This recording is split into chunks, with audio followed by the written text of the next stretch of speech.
But America should keep her mouth shut. Wherever there's a corrupt regime, as much hell as America has raised on the earth. Dad, I've decided to surrender to the will of Allah. Say what? I've become a Muslim. I don't know how to thank you for sending me to D.C. I feel like I've almost become a new man. Wait a minute, can you give me a discount on some of them bean pies? I mean that shit, because these white folks see us as thugs. I don't care what y'all think. I don't care if you think you a lawyer, if you a man, if you an African-American, if you whatever the fuck you think you are. We thugs and niggas to these motherfuckers. I have been on a research. Music is psychology, see? And if the music does not penetrate the heart, the soul, and the mind, and the body, then you ain't gonna feel it. Answer is this.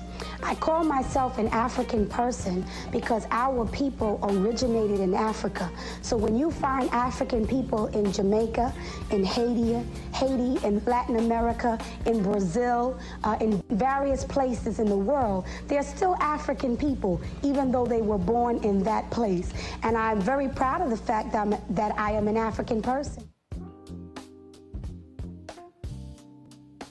I gotta say that even in the midst of all this capitalist excess, this disgusting display of conspicuous consumption, this exercise in bougie exhibitionism, it's beautiful to see. So, brother, where your poems at? Huh? How you gonna call yourself a revolutionary and you ain't got no poems?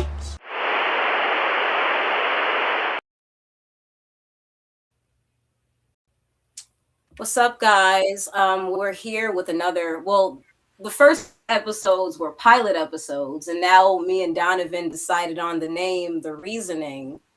So, welcome to our episode where we're going to be diving into a few things. And as you know, did I lose my connection? Okay, for a second I thought I lost my connection, but for a moment, it is the 100th anniversary of It is the 100th anniversary of Black History Month. And yeah, we're going to get into some things. Black History Month started out, in 1926 with Carter G. Woodson. And it was back then Negro History Week. And the way things have been going in the world, it feels like Negro History Week once again. Because at this point, the way the world is going, we might as well, it looks like we're shifting back to Negro. We're seeing like a state of what do they call it? The rise of conservatism is coming back, or just the rise of honesty. They're just being honesty. Yeah, no, politically things have shifted. Like things are looking like actually kind of crazy. But let's see what we have here. So we wanted to make this conversational, and then we wanted to also announce like a few things going on at the magazine. So the first announcement I have, and oh my gosh, I hope my internet is like stable while we're doing this, because if I keep going in and out, I'm going to be so annoyed. But the first thing we have, and I wanted to do this as a member of the African People's Socialist Party. We're having our plenary in April, and this is the theme for the plenary. This time till it's one, power in our hands. It's not Trump, it's the whole damn system. So between April 17th and April 19th in St. Louis, Missouri, we're having our 2026 plenary for the African People's Socialist Party. But if you can't go in person in St. Louis, it is a registration link that you can sign up online. If you go to apspplenary.org, you can register. So definitely check that out. And then I have a little bit more information right here. And actually, before I go to that, this is my chairman, Omalia Shatella. He is 84 years old. He looks great for 84, actually. He takes care of himself, as you can see. But I'm shook. This is the first time I'm hearing like how old he is. I thought he was like at least in his 50s. 50s, okay. I mean, in his 50s. No, he looks great for his age. Like, if I age like that, I'll be content. Him and his wife, they both look great for their age. But this is some more information on the plenary. In every corner of the world, African people are rising up to reclaim our lives, our land, and our future. The deepening crisis of imperialism is not the result of one politician or one administration. It is the inevitable collapse of the entire colonial system. This is our moment to get organized, to build power in our hands, and to take back everything stolen from us. The 2026 African People's Socialist Party plenary is a call to action for African workers, poor and oppressed people everywhere who refuse to live under colonial domination. Together, we are building a revolutionary movement that will overturn the parasitic system and bring about a future where African people are free and self-determining. So definitely in April, if you can sign up for that. And then also, you know what? While we're talking, I am going to drop the link in the chat, but that's one thing we're doing for Iansá. And then another, I do have another announcement, but let me first put this up. But another thing that we will be doing this February is we are trying to raise some awareness for a masjid I recently became aware of in Fort Worth, Texas. I mind you, Doniven lives in Virginia. I live in Philadelphia, but I was talking to an imam, shout out to Imam Abdullah in the Fort Worth, Texas mosque. They're doing a celebration of, Imam Jamil Al-Amin, may Allah be pleased with him, formerly known as H. Rat Brown. They're doing an event on the 15th of February, and they are looking for donations and vendors and things of that nature. And they're honoring the lives of Black Muslim revolutionaries. So this is something, of course, at Iansá, we would definitely, obviously support. And when I was talking to the imam, mind you, as a Muslim, there are a lot of different masjids you can support, but their masjid is one that I've noticed really is in favor of the Black radical tradition as well. And that is something I feel like as Muslims we should really look into, because we can use Islam for revolutionary change. And this is look at this. I was gonna say this is the Cash App for the masjid. Currently, they're also working on they're trying to keep the resources of as well. So this is something you can go to. These are some donation options. And I do believe they have a website. I do have to find it. But there are, that is something we're definitely, oh, wow. He is, the imam is actually in the chat right now. So shout out to him. And we are trying to have him come on a future episode in about 2 weeks to talk about religion, but from a Black radical perspective. But this is for, and I'm going to share this. This is the APSP plenary link. And then, but yes, these are the Cash App options for the masjid and the Zelle as well. So those are a few things we are trying to support, some efforts we're trying to get out there. But with that out of the way, we just wanted to talk about certain things that are going on. Okay, I was gonna say, can you see me? Oh no, I can see you. I'm trying to hopefully make sure that my connection doesn't just shut off completely. Like, can I be seen or heard, or am I just frozen right now? Ooh, I'm frozen, bro.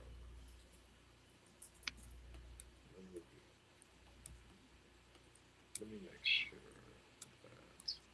that. Okay, can you hear me? Can you hear me? Oh gosh, guys, I think we lost Doniven. Okay. Both of us have actually been dealing with like hella connectivity issues. So this is like during the stream, you might see us go in and out. Like, and it's crazy between him being in Virginia, me being in Philly. It's like you would think that one of these colonial areas has some damn connection. PA and VA, we don't got no type of connection. Oh my God, I was just telling them, I hope we don't go in and out of the stream the entire time. That would be like there's always a plot to stop us, but we gonna keep pushing forward. We on air, regardless of what happens. Pro. Yeah. If you're watching, we are trying to get through this. Can you like let us get through the stream and like demonetize us later? We're trying to get through as much as we can get through. Right. We already dealt with the whole NBC thing last time. Man. But hey, we here, we Black, we proud, we revolutionary, we ain't co-opted. So again, as it says on the bottom, support Black independent media. Just remember that too. Oh my gosh.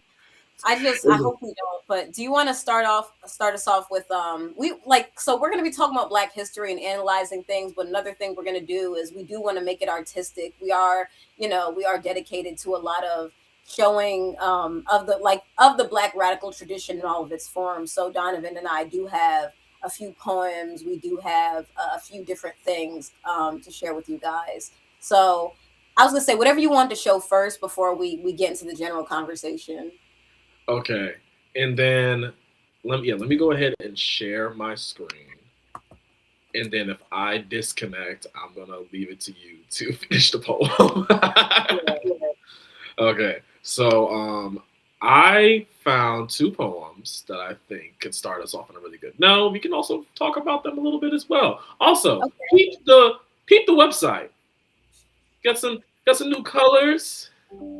Got a little update now and then. The new logo and everything too. Beautiful logo. Shout out to our graphic design squad. And this first poem, it's a quick and easy one. It's from King Christoph. Okay, I was right. But I go ahead and get started. And the poem is titled "The Most Lethal Weapon." It can stab, but it's not a spear. It's sharp and has a cutting edge, but it's not a bayonet. It can shoot 3,000 yards, affected up to 500, and lethal up to 984. But it's not an M16. It can loiter, surveil, sort data metrics, and acquire targets at a rapid pace. But it's not a drone.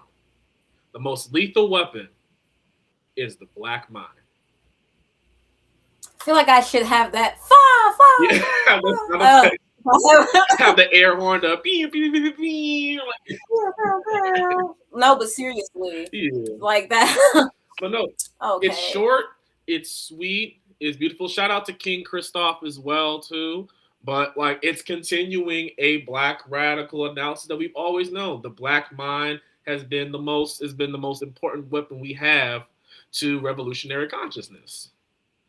And that's true. And so the next poem I want to click on. This poem's a little older. We're probably going to have a little more of a conversation instead. But this is from our good comrades at Hood Communists. It's called "What's Your Body Count" by D. Musa Springer. Shout out to them. Shout out to Musa Springer. I feel like every Musa Springer article that I have read or I've been told about, it's just been high quality. It's always been poignant, it's been sharp, and they have a way of keeping us engaged. If you haven't read anything from D. Musa Springer, as Justin Hunt says, punch yourself in the face, but then go read his stuff. But the poem is called "What's Your Body Count?" What's your body count? Zionists starved more Palestinians to death yesterday than the number of classmates I graduated with. But Miss Lauryn Hill walked the Met Gala. 24 more students had to self-deport today. But Doechii dropped a remix to a Weeknd song. Traore defeated another attempt at revolution's life. Langley shot at his own feet and didn't miss. But Shay called an accusation. The fingertips of another cashew farmer dissolved away today in Kenya. But Booker performed the filibuster. DHS fucked your comrade up in Terminal C last week. But the sinner's Zylcatarun was better discourse. It's not as simple as standing on one's tippy toes to get M's, Lancets, and insulin over the blockade. A lot of people saying they stepped over Luigi-sized fences, but the Cowboy Corporation tour just started. We got to make sure it breaks all the records and makes the big bucks for white capital. Otherwise, we'd have to hear the genocide around us. All black children are ours. Yesterday, Rodney honored one of ours with action compensatory emergency maximum. But don't SZA and Kendrick got great chemistry on stage? Them pigs killed Tyree and got acquitted right in front of our faces. Another meth mount got rich for calling a black boy nigger. But we saw Sinners a third time last week, and Black Panther 2 is all my baby watches on her iPad. While we're doing radical rest because we do it for the culture. Students brutalized bloody on video last Wednesday for imposing a genocide on your dime. But Nikki walked the Met Gala. The theme was Black dandyism, and the culture had a big black night for white teeth, white dollars, and white eyes. Another friend somewhere disappeared himself this month. But it's a diaspora war scheduled in a few hours. They purged all the HIV research databases, stigma and unscience and unlogical and unreal reasoning or rising. Sissies getting shotgunned off of sideways stairs, but Tony didn't do it. Kelsey did, and Protect Meg, and I'm buying this new Nike collab to show my support. New airstrikes on the Yemeni people, and Palestinian people, and Lebanese people, and Syrian people, and Pakistani people, and Congolese people, African people, and Sudanese people, African people, and Somali people, African people, and Libyan people, African people, and Haitian people, African people, African people, African people, and Jabari peoples, African people, and Anthony Hill, African people, and Breonna Taylor, African people. But there's a shiny new detail about Diddy's case that will spoil if left out too long. And T.S. Madison said, what? Another Cuban died at sea this morning on a raft made of hand and heart, running from the crisis on to its creator. But Lil Yachty got a chin implant. You and your cousins all pay in installments for a dozen eggs, diapers, or sweatshop garments. A brother had to taxi to the ER after getting shot, and a sister gave birth in an Uber to the hospital because both were cheaper than an ambulance. But Jasmine said, bad built butch body, and then I bought the t-shirts because that makes my dollar circulate, or whatever. Sister said we don't believe our own analyses as evidenced by what the hell we're doing. But look on this app at this cute video of a wolf and fox playing this morning, right here in my front yard that the security camera captured. Black men got at least 6 years less life expectancy than everyone else. But can you get my photo? A nation somewhere has collapsed. Another is on the brink. But what's your body count? That's real. That's real. All I'm seeing is bars. Bars. This is why we need to have that little sound effect thing. Oh my gosh. I gotta look into that. But okay, so I did while you were reading, I found a poem, and this is actually a poem we shared early last year on Iansá's social media. Really? Yes. So, and I'm going to share my screen. I don't know if we have any day oneers of Iansá watching the stream, but because Iansá is almost a year old in April, and right now it's February. So we really are on the cusp of almost 2 months up into being a year old for this magazine. But I have a poem I definitely want to share. Yes. And I'm gonna share it right now. Sure. And this is gonna be a good one. This is a good one for sure. See, we don't just do analyses. Before I get into the body of my lecture, read a poem for you. I normally don't read poems, but this was just so good. I got to read this one. You want to hear a poem at the African Poetry Theater? Here where culture is a weapon. All right? The poem is called, it's by brother Taim, the poem is by Taimbe Jess. And the poem is, when niggas love revolution like they love the bulls. When niggas love revolution like they love the bulls, youth will wear red, black, and green patches over the emblems on their starter jackets.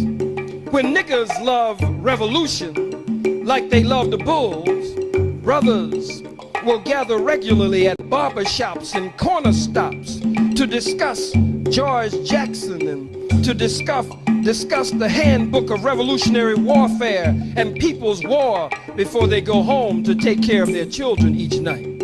When niggas love revolution like they love the bulls, playground basketball courts will become paramilitary training grounds where we learn to shoot guns at the enemy and not baskets for bets. When niggas love revolution like they love the bulls, we will spend hours and hours watching our children grow into soldiers and not basketball players. Niggas love revolution like they love the bulls. We will know CIA stats, FBI stats, infant mortality stats, police brutality stats, political prisoners, and prisoners of war and literacy training techniques like we know Paxson's shoe size or Shaq's shoe size, or the way we know Rodman or Pippen's rebounds, or Grant's salary, and all the intimate details of Michael's last gambling spree. When niggas love revolution like they love the Bulls, you will be able to ask any youth on the street, who is Sundiata Acoli? Who is Assata Shakur? Who is Sekou Odinga? Who is Ruchelle McGee and Jonathan Jackson? You will be able to ask, who is Matula Shakur? Who is Queen Mother Moore? They will be able to tell you without skipping a beat. Niggas love revolution like they love the Bulls. You will go on to ask them about Michael Jordan and they will say, who? When niggas love revolution like they love the Bulls, masses of us will go down to tear up Carolina coroner and his office to find out what really happened to James Jordan instead of waiting on the word of newspapers and sheriff's offices. When niggas love revolution like they love the Bulls, we will show up in Washington, D.C. with the Million Man March, with our God and with our guns. When niggas love revolution like they love the Bulls, they will start to seriously wonder why one Negro putting a brown ball through a white net makes more money in one season than they will make in an entire lifetime, and do something about it. When niggas love revolution like they love the Bulls, you will see Phil Jackson running up and down an empty court minutes before game time screaming, where are my niggas? Where are my niggas? Where are my niggas? As the niggas leave the stadium to go build liberation schools in their community. When niggas love revolution like they love the Bulls, all niggas will refuse to shoot ball with the president, with or without their dashikis on. When niggas love revolution like they love the Bulls, will become associated with the sound agents, snitches, rats, and agent provocateurs who join our organizations and work against the legitimate aspirations of our people who yearn to breathe free. Drug dealers and others will make when they are thrown gracefully face first into open manholes. Whoosh. When niggas love revolution like they love the Bulls, Nike will no longer be able to sell $160 basketball shoes in the black community because we would rather spend the money on liberation and revolution. Thank you. When niggas love revolution like they love the Bulls, they will love it more than chitlins, more than all my children, more than Jerry curls, more than permanents, more than Cadillacs and Mercedes-Benz and Rolls-Royces and BMWs cars. When niggas love revolution like they love the Bulls, when niggas love their family like they love the Bulls, when niggas love their children like they love the Bulls, when niggas love to be free like they love the Bulls, when niggas love struggle like they love the Bulls, when niggas love dignity like they love the Bulls, when niggas love niggas like they love the Bulls, we will become black people and all the bullshit will hit the fan.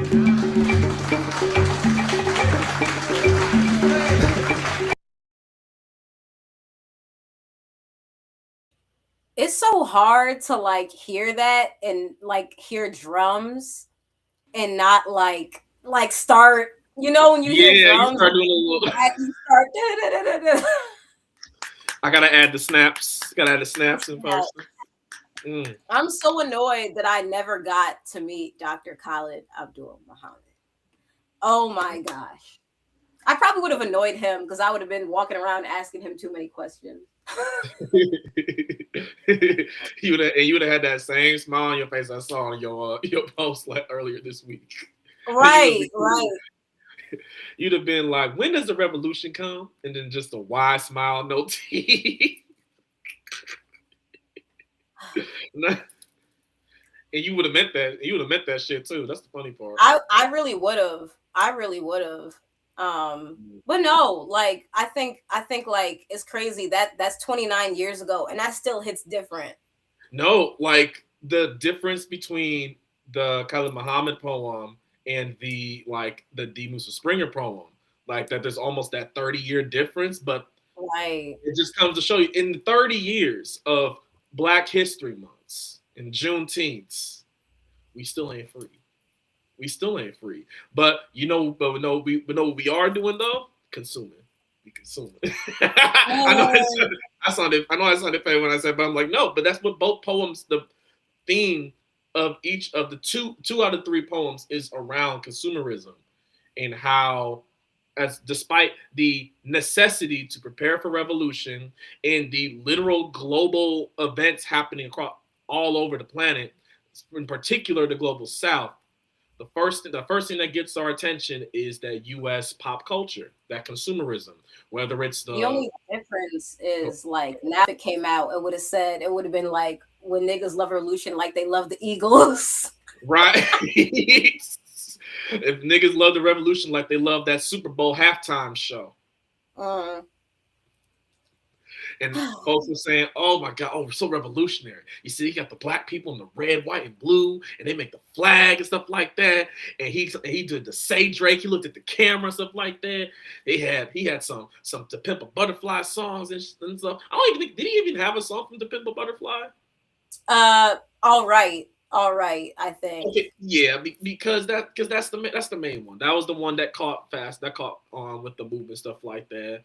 During the early phases of the BLM movement. And so speaking of co-op. Speaking of, I mean the poems talk about it too. Our attention's been co-opted, our holiday's been co-opted. My ability to not be frozen on screen has been co-opted. I'm looking at me frozen. I'm looking at me now. I was looking at me and you like starting to freeze. Speaking of that, like because there were a few points I wanted to touch on, but one thing I did earlier this week was I rewatched The Butler, and I was talking to a few different comrades of mine. So The Butler came out, what was that, 2013? So that's 13 years ago. I was 12 when it came out, and I was in the movie theater with my mom, and we both saw it. And now looking back on it with fresh eyes, like as an adult, I have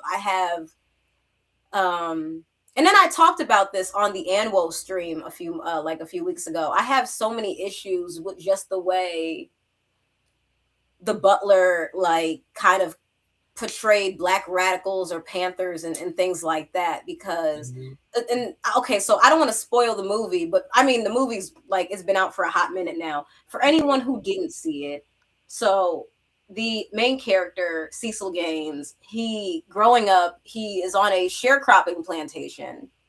And the thing about it is when you look at the history of sharecropping was just as bad as like chattel slavery, not even that much different because like people were in such poverty. It's like, you might as well just be enslaved again. But in the film, his mother is assaulted by what looks like to be like the son of like the plantation owner. Then his father, like if not like minutes later, is murdered right in front of his very eyes. And they show years later when his son is trying to find his way politically. His son, joins the Black Panther Party for self-defense. And, he comes into the house. He has his little Black radical, Black militant stuff. His dog, her afro is high in the sky. She got like armpit hair and she got her stuff all sagging, like, because, they're radical. And, he was, saying like, in a way, it's like because they're upwardly mobile Black people, he's like kind of disgusted with his son and the whole like radical approach. And maybe this is me being biased because we have the politics that we have at Iansá. But one thing that got me is now as an adult, we're really desensitized to a lot of stuff nowadays because things are just that bad and we see a lot of stuff on the screen. But I think about my ancestors and I do, like, my family is partially adopted, so I don't know all of my family lineage like that. But I think, if I'm not mistaken, I did have some sharecroppers in my family. But looking at that story, if my mother was to be sexually assaulted by like a person on a sharecropping plantation, and my father was to be murdered, or, and I was to grow up in that kind of very, very, very vicious environment, because that's another thing. Some of the stuff that our ancestors witnessed was absolutely insane. And I think about like him demonizing his son. If I went through what he went through and that was my son, I would be all in favor of my son walking around talking shit, waving a gun in like Whitey's face. I don't think I would necessarily be like upset by that given the violence enacted. But it's in the film, he doesn't even really it's not until like years later after the civil rights movement, he's like, dang, my son was a hero. And I think in a lot of ways, when you look at the history of Black militancy, that's really what the story is. Because even with someone like Dr. King, for example, Dr. King wasn't even as radical as it gets amongst like black intellectuals. But like people hated him, and the government was sending him death threats, telling him he should off himself, and the whole nine. And it's when you look at it, and now people are like pretending now that Dr. King, they're sanitizing, which is a part of why the title is what it is. They're pretending like he was this oh so beloved individual who people were like so sad when he lost. Mind you, a lot of the Black community was upset when he was murdered, but a lot of people at that time saw him as a troublemaker who wouldn't shut his mouth, and he kept making things harder for Black people by way of, pointing out the contradictions. So that was why when I was watching The Butler, I was like, wow, like even though, this movie came out that long ago, it was really something to watch like years later, because like sanitization and like being co-opted really is a theme regardless. No, and then I think you already talked about this. You have the scene where he gets in the argument with his dad at the dinner table, because I don't know who was the specific Black person that they were like trying to like uplift, and like they did this thing. They're like, oh, this is huge, and then the son is like, well, Sidney Poitier, yeah, because like, oh, Sidney Poitier won an award. He's like, well, Sidney Poitier is basically like a front for white people to have the safe Black person, stuff like that, and they get upset with that thing. So what are you talking about? He just won an Academy Award. He just won this award. He's a award-winning actor. You gonna tell me? So yeah, but he's there for Whitey. Like they're pointing things out that, and that's something that I've noticed a lot, especially with what I'm gonna call Negro liberals, is that they think that these crumbs equate to the full course. It's the crumbs is the full course, and you're so used to getting crumbs that if a crumb is just a couple inches bigger, then that is seen as progress. That is seen as progress, and then it leads into was it Forrest Whitaker, or was it Oprah? Right.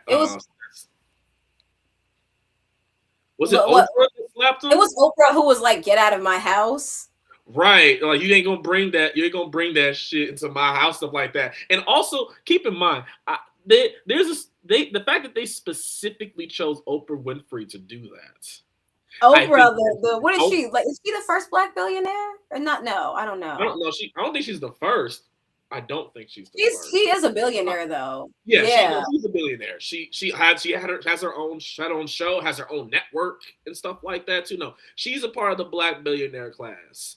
And so to have a Black billionaire slap the face out of like a burgeoning Black revolutionary, that speaks something. There is some major subtext to that. It's that like you need to literally get that shit up out of here and be thankful that the white man gave you the ability to. But also in the beginning.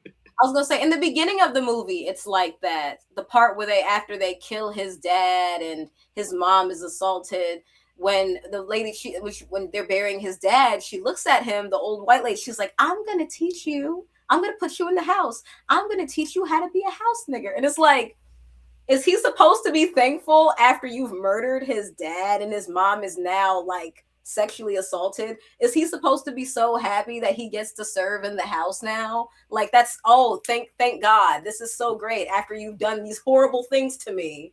Let that be a metaphor for like black celebrity too, because black celebs, functionally speaking, they house niggas. They house niggas. And I'm like, I know we have our favorites. You know, we have like, oh, I love so-and-so song. We got a Doechii song to play. Shout out to Doechii, by the way. But no, we have our favorite songs and everything like that too. But functionally, systemically, your favorite black celebrity is a house nigga. They stay as close to the Hollywood plantation as possible. But they aren't the owners. They don't own anything in Hollywood. And then if they are they glorified enslaved Africans. That's what they function as. And then if they are a celebrity that stands on something, you know, their career tanks. Right. It's the equivalent of getting lashes. They get lashes, and the lashes, they might not be actual whips, but they lose endorsement deals. They strip them endorsement deals, and so now you got folks at the what was it, the Grammys recently. Right. We're gonna get to that later, where instead of like actively, like, I don't know, giving money to revolutionary organizations like celebrities did in the past, instead of organizing with the people, with revolutionaries, they'll have a little pin. They have the little pins are so stupid. What is because like so even annoying. What does a pin for Gaza do for people in Gaza, bro? Oh, this is a horrible thing. Okay, but like you're still gonna work for that Zionist director company. Not Walt Disney, but Mickey Mouse is gonna still send in those checks as you go into those Marvel movies and stuff like that too. And I'm not saying that there aren't folks that work in the Disney plantation that have gotten punished. Shoot, we already heard about Mark Ruffalo getting kicked out of the MCU. Oh, that's right. Because he kept talking about it. He didn't even really do too much. He just talked about it. He's like, I feel weird as a celebrity. Like, he did the bare freaking minimum, mind you, y'all. And they kicked him out. They booted him as a message. They said, the Incredible Hulk, not anymore. Get your ass up out of here. You gone now. You're incredibly done. Just get this out of here. But even with, speaking of things being co-opted, it feels like everything recently has been that way. Like even last year, I mean, we did some Kwanzaa posts for Iansá, but there is an issue, and this is not like I want to keep certain Black things hidden or certain like things about Black history, but it feels like when the general public finds out about certain things, they go out of their way to sanitize the hell out of it. Which is why, like, I mean, you know, in areas like Philadelphia or in DC, they have like freedom schools. They have these different organizations to keep certain things alive. But, you know, for Kwanzaa, for example, it felt like in the last maybe 2.5 years, the mainstream media finding out about Kwanzaa has like ruined Kwanzaa. Just like when they found out about Juneteenth, it absolutely ruined the real thing behind Juneteenth. And it's like, I had made like a bunch of tweets about this. It's like we have to have like our own shit. We sincerely do, because like we need to build, like, you know, like the chairman says, dual and contending power, because like we don't control any of these institutions. We don't have any form of our media, and this is why like stories like this are certain stories are able to like be told the way they are, because like it's not people like you and me running these media companies. Right. And here's the thing too, when people talk about like, oh, we just need, and they're gonna bring it up on this entire month, you're gonna hear it at least 3 times from people. It's like, if we just have Black people in these positions, then everything will be okay. Here's the main problem with that. Even when we do have Black people in those positions, nothing changes. They don't do anything to dismantle the system. They just continue to accumulate capital and profit. Like you'll hear people talk about the need for Black CEOs and Black university presidents and Black mayors and black presidents and black generals, all these things that they think it's going to change anything. The system's still going to go as planned. You just have a black face in it and stuff like that. Like a few years from now, we are going to really have like a critical conversation about the way Obama may have either distorted or just completely added to like this deliberate, like to this timeline of the empire's falling. And that's another thing that kind of got me when I was watching. It's so hard, like the kind of person with my politics, it's so hard because like when I was watching The Butler, I think about older people who was like, they did see lynchings. And then when Obama, because you know, at the end of the movie, they show him and his wife, they're voting for Obama. They're like so excited to put him in the White House. Oh my God. What really gets me is like, on one hand, I feel kind of bad because if you saw all of that and you know, because that generation, they thought the system still could be changed within as long as people got into it. I almost feel so bad having to tell them, actually, no, everything, all this got to burn down. You got to restart. You literally got to restart. I was literally just having a conversation with my students about this earlier today. They were talking about the Democratic Party in particular, and I'm like, look, y'all, like that part. You're not saving that party. It's on its last legs. The empire's on its last leg. They're talking about how can we like boost up the DNC. I'm like, y'all, the solution isn't with any of these parties. It's been creating alternatives. It's in creating alternatives that the people. You about to say something? You about to say something? I was just about to say the stuff we need to do. We cannot publicly say on any public platform because you will never hear from us again. Or if we do, we got to put it in as a joke. You got to have a nice little animation. You got to have like a nice little animation to it, so it looks like a cartoon instead of niggas actually doing redacted. But it's what made so many of these black revolutionary groups so successful is that they provided an alternative to the empire, and people went to it. That's what the thing with the Panthers I was talking about earlier today.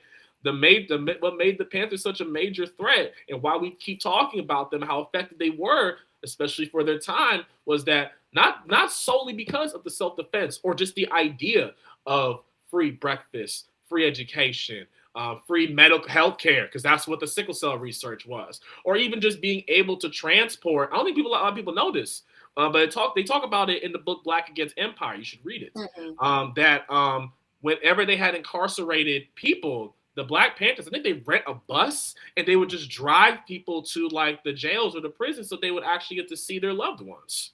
Like, it's not solely the ideas, but what the ideas represent that made them such a major threat, because they were giving an alternative to the system, and we were flocking to it. And they couldn't have us flocking to it. And so they couldn't have Black communists actively taking away Black participation in the system, so they had to jail them, they had to kill them, they had to drive them insane, make them go in exile, they had to make them go into hiding, they had to do all these things, and then they had to steal the programs too. They had to have their own government-free program and stuff like that, because we can't have Black people doing that thing again. And what's crazy is the government programs are crap. And they're trying to cut those out too. That's the crazy part. What did it say? Didn't Democracy Now! 6.7 billion to the Zionist settler colonial state or settle colonial really project? Hard quotes. You know what's crazy? I was gonna say, you were talking about how the Panthers used to provide transportation. About a year and a half ago, one of my previous jobs here in Philly was working for the buses that are like public transportation, and they're like the mobility buses for elderly people. And when I tell you how bad the system was, and if you live in Philly and you have loved ones who might ride those buses, maybe they're elderly, the way these buses were late, Doniven, I'm talking about 2 hours late, an hour late, and it's little old ladies trying to go to dentist appointments. It's elderly people trying to get to dialysis. I remember, and you were talking about transporting people to prison. I felt very hurt one day because it was a call center. I'm on the phone, and this lady, you know, with prisons, they have a certain amount of allotted time when they have visitation days, and the bus didn't come, and she couldn't go see her son, and he was locked up. Like, had the Panthers been transporting her, like, she probably would have been on time, and she probably wouldn't have had problems getting to the prison. No, and that's the major component. We can't rely on some party duopoly, stuff like that. Shoot, if you want to go by the statistics of the party, more people are voting, or not even voting, or registering as independent now. They can't trust the party. To the organizers, to the radicals, the revolutionaries, the Black Power folks that are listening in. This is the perfect opportunity to galvanize, to make a revolutionary movement. 45% of not I'm gonna say Americans, USians are registering. I want to say are registering or are labeling themselves some way, shape, or form as independents. This is the most that people in the United States have labeled themselves as independents since 2000. I want to say 14, from what Democracy Now! Said. So over a decade since this many people have just given up on the two-party duopoly. Now it's the perfect opportunity to galvanize folks into revolutionary organizing. And with time and with everything going on right now, it's only going to be more people.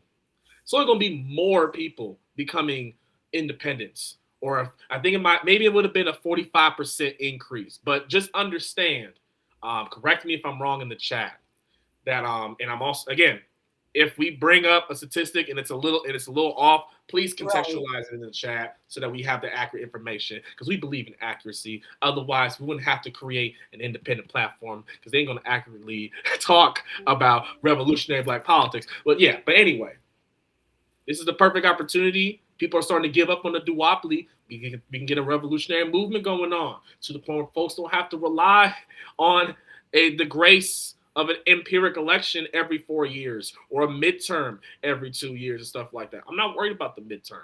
I'm worried about the empire continuing to last beyond my lifetime. I don't want to have to tell my future children that, like, oh, I fought to make sure the empire was dismantled, but dang, I could have done this sort of thing. But you can do it too. I want to make sure they don't have to deal with that sort of thing. Right. To the best of to the extent of my ability, to make sure they don't have to, like, worry about the empire or have to rely on the empire. But that's my little tidbit. I was gonna say the sanitization of Black history, though, is exactly why people keep relying on empire, because they'll have you believe that Malcolm X, who was always advocating revolution, they'll have you believe that Malcolm X would have put it in the ballot for Kamala Harris, or they'll have you believe that some of these people that you read about would have told you to. Mind you, when you look at certain Black historical figures, sure, a few people were moderate enough, they probably would have told you to go vote for Kamala Harris, but not like the Malcolms and Kwame Therese of the world. Not the Asadas, not the Sundiata Okolis. Shoot, not the Mau Maus. The Mau Maus would have been like, burn it down right now. That's the thing, like, and that's why we got it, like, and then I think about even the portrayals in media of what we have, like the portrayals we have of all of the Black leaders. And I mean, I haven't seen the Frantz Fanon. I mean, none of us in America have seen that Frantz Fanon biopic that's coming out. But I would hope they did him some justice, because when you really tell the stories of these people, it is these places are on thin ice. Like, no one knows going into these theaters what we're going to be looking at when we get in there. I was gonna say they had the Fanon movie in DC for like a little bit, but I know I had some occupation, so I missed it.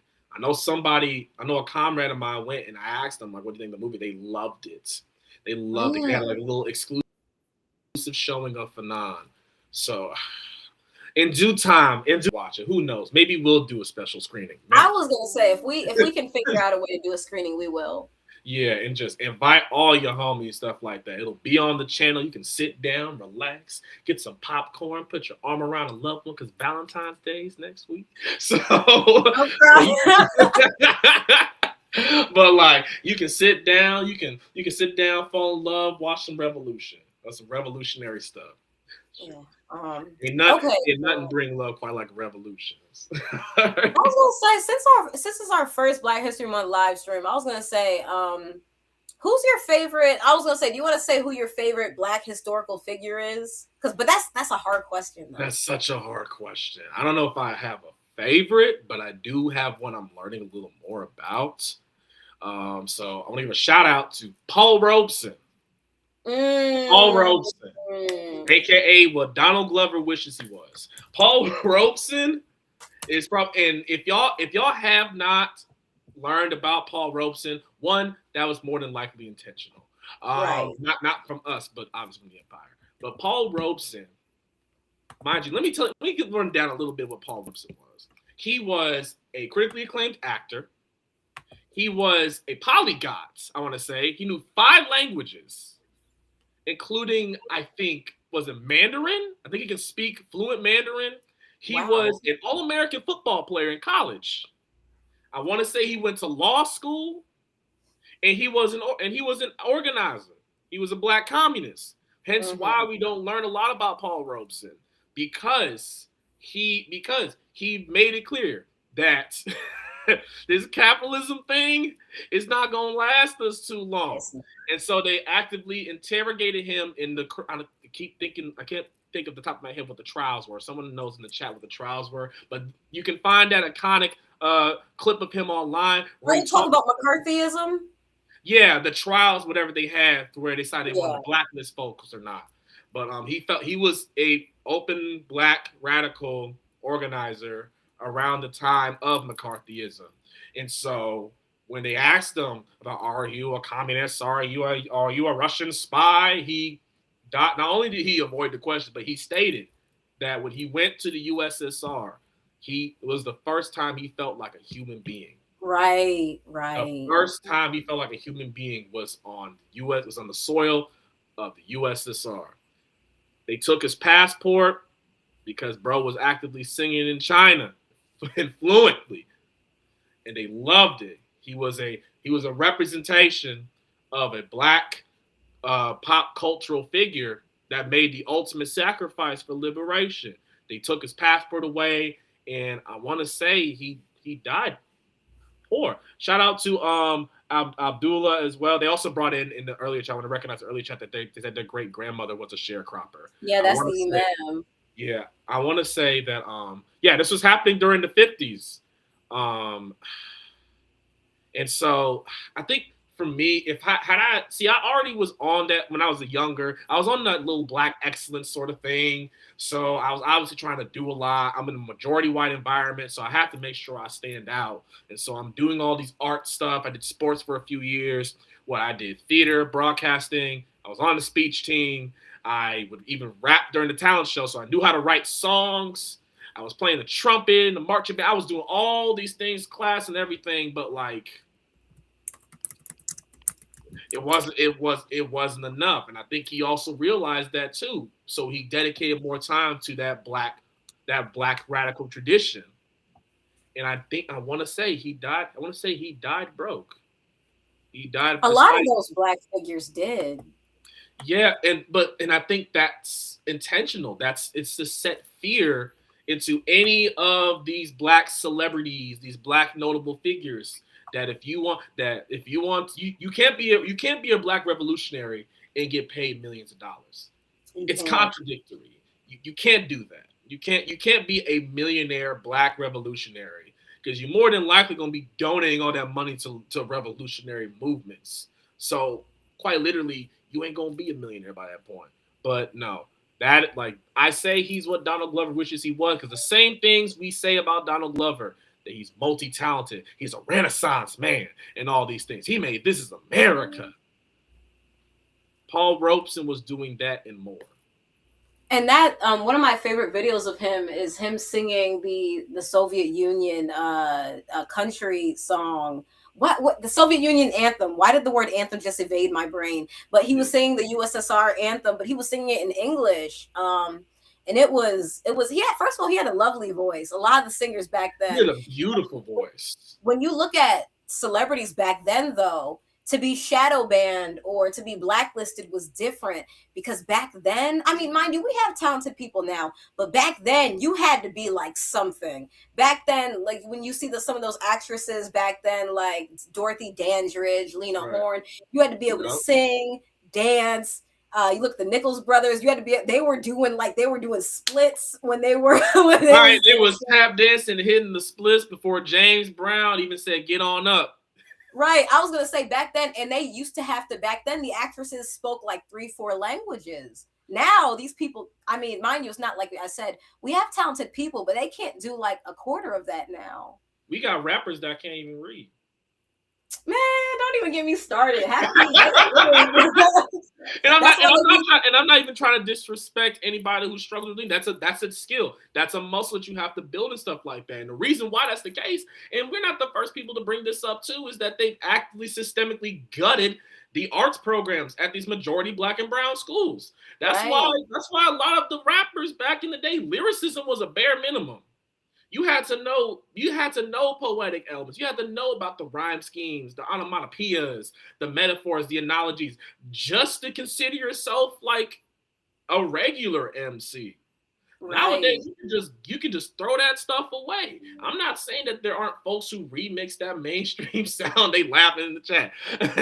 I'm not saying there aren't folks that like don't remix a mainstream sound and talk about major issues. We see it all the time. But in the way in which they can do it, how in depth they can go, you're not gonna find that from your NBA young boys, especially when he has a Massa tour. His tour is literally called the Massa tour, mind you, y'all. He has a tour. He has a tour called the Make America. He had a tour called the Make America Slime Again tour, the Massa tour. So we shouldn't be taking you seriously from jump. But you ain't gonna hear that from Young Boy. You're not gonna hear that from Lil Baby. Freaking, I almost said Lil Pump, but he's been irrelevant since I was in high school. But you're not gonna hear that. You were talking about and then crazy because we were talking about our favorite black historical figures, and one of mine, we were talking about them cutting the arts programs. Let me see. One of my favorite black historical, and then if my mother's watching, she knows who I'm about to say. Alvin Ailey. I love me some Alvin Ailey.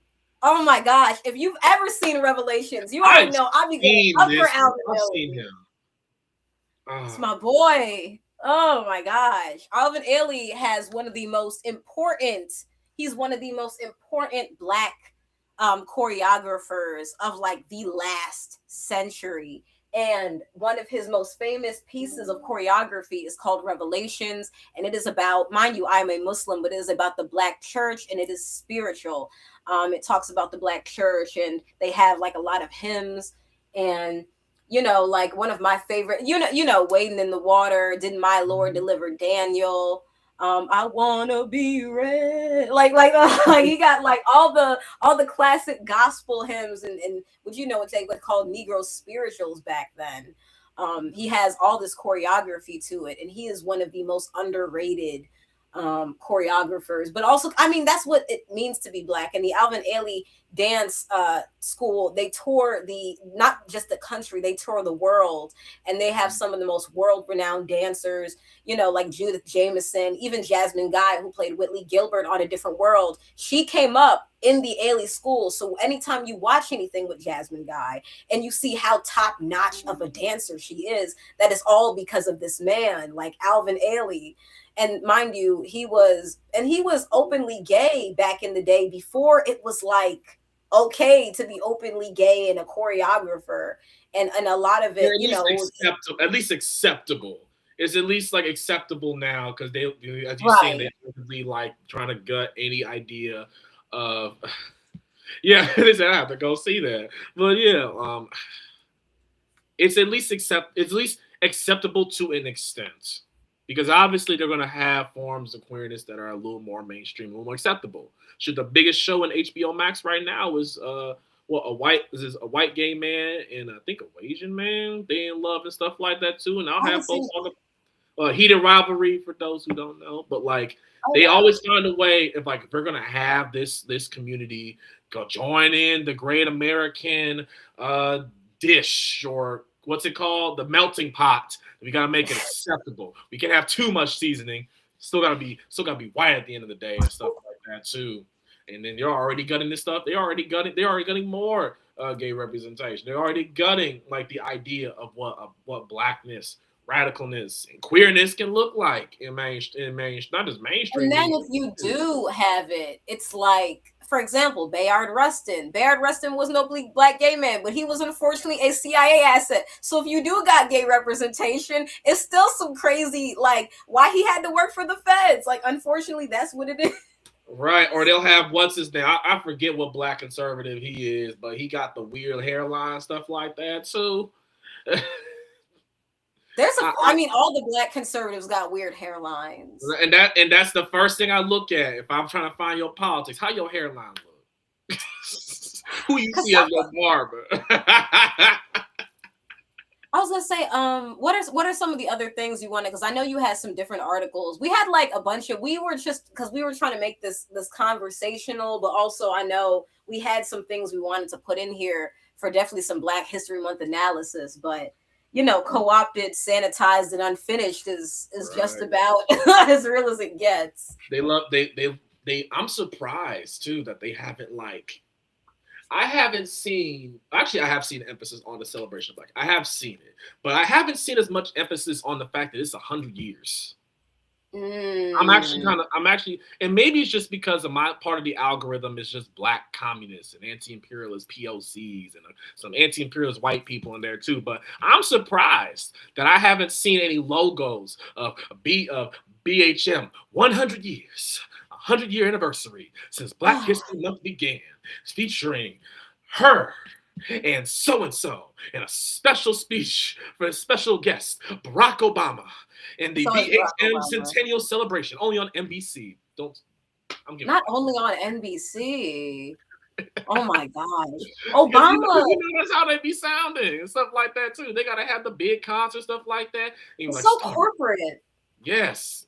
So corporate. I can't. And my thing is, the corporate stuff just takes the soul out of anything. Like, I kind of hate when February comes around because, first of all, like we all know, it's the shortest month. And first of all, it's the shortest month, and then it's just 28 days of like from mainstream America. It's just 28 days of pretend like they give a damn.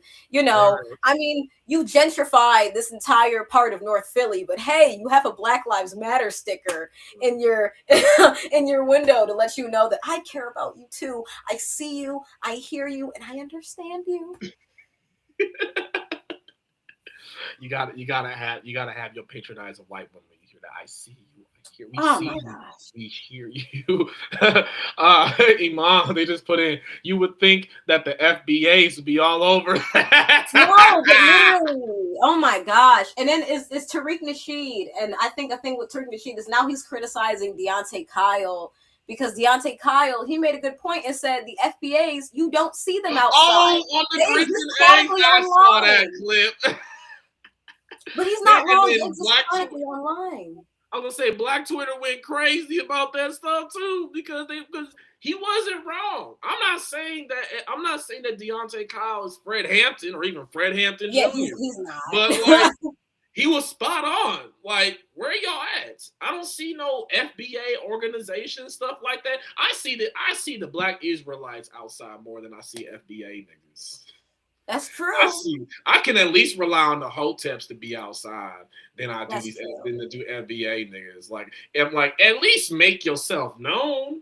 Don't be bold. I haven't really seen anything like, this is me being genuine. Like, I've never seen the way you can see some of these different Pan-African or Black, even some of the other Black nationalist groups. I have never seen, especially not in, you would think in an area like Philly, if they do exist, they're not outside. They're not doing anything. They stuck on Twitter. That's how they stuck on. They do that Twitter. They don't even do Twitter activism. They just on Twitter.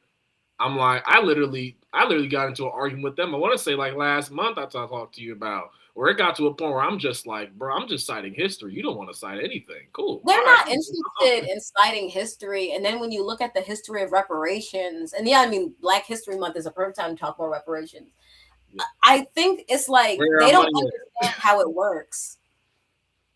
Nah, sis, nah. They're like only gonna be. It's gonna be us. It's gonna be those Black Americans too. It's gonna be these fully blooded U.S. Black folks. That red, white. They be repping that red, white, and blue like crazy. I'd be like, are y'all okay? Are y'all okay? That red, white, and blue, they love it so much it starts to strangle them. To be honest, the flag starts to strangle them at the neck. I ain't got nothing to say. On some genuine, the fact that they really, because when you look at reparations, I've always thought reparations would have to be a worldwide initiative in terms of the fact that it wasn't just Black people in the United States who were enslaved. But in the Caribbean, Latin America, on the African continent, the UK, we went everywhere, like the different stops at a boat. It's just a big boat of money just across different continents. Just give them money. And then if they're like, oh, you don't want them to get reparations? Oh, we got guns too. but no, I know you brought up them articles, and since we already I was gonna say I can share. Did you want to share the one from the Guardian? Because I think that was pretty relevant. I'm like, well, since we already talking about the Americas, you might as well do the grassroots article. Oh, that's true. Okay. I was gonna do the Guardian, but I'm like, wait, hold on now. We might have to give a quick little shot. I'm gonna wait for it to get on screen. Or you say you gonna share it on screen? Yeah, I'll share it now. Okay. I have it up right now. And this was written by a mutual friend of me and Donovan's. Yep. Shout out to Bree, Paka, Bap. Shout out to you. You did an amazing job with this article. I don't know if you're going to see this or not, but if you do, we love you. Thank you for your contribution. Thank you for your writing. And she always on the educational stuff too. So shout out to her. She know her stuff. She actually was the person that got me into BAP. She was one of the people that got me into BAP. Her, the comrade Elon, Evan. If y'all watch Black Liberation Media on Remix Morning Show. Evans, tall. That dude was tall. I'm like, dang, y'all. But nah. I was gonna say if you wanted to talk about this, because there's another thing I'm looking about the screen. If you wanted to talk about this article, since you brought it up. Yeah, but basically, what Bree's focusing on with this article is through the entire conversation. If y'all don't know, I don't remember which award Shabuzi won a Grammy for. Someone put it in the chat. But Shabuzi had an acceptance speech where he talked about the thing that caused another diaspora war was that, he said that immigrants, we built the country. The immigrants, we built this nation. We built the United States of America. And, okay, I'm good. And what many Black articles are arguing, like a lot of folks want to talk about, no, it's Black people. Black people built the United States. Our labor in slavery, Jim Crow, and across time is what built the United States. And Bree is just interrogating, why do we want to own the United States so much? Why do we have to have this? You can continue to scroll down, but why do we want to have ownership over the creation of the U.S. empire? And so, for those who don't know, that is Shabuzi. He is a country artist. He is now becoming critically acclaimed. Winning the Grammy also helped the case as well. But to kind of go into this second paragraph, she says the effort to merge African identity with colonizing Western powers is as old as the French and British flags flying over African and Caribbean nations. It's as old as white people on the East Caribbean dollar. It's as old as the opposing European syllables and sounds fumbling around African mouths across the diaspora. It sticks out as awkwardly as a round peg in a square hole. Scroll down just a little bit. Yet it surrounds the African in daily life. It implores them to go back up a little bit. It implores them to forget themselves, to shed old garments, to take up disguises, words, arms, and the goals of imperial powers.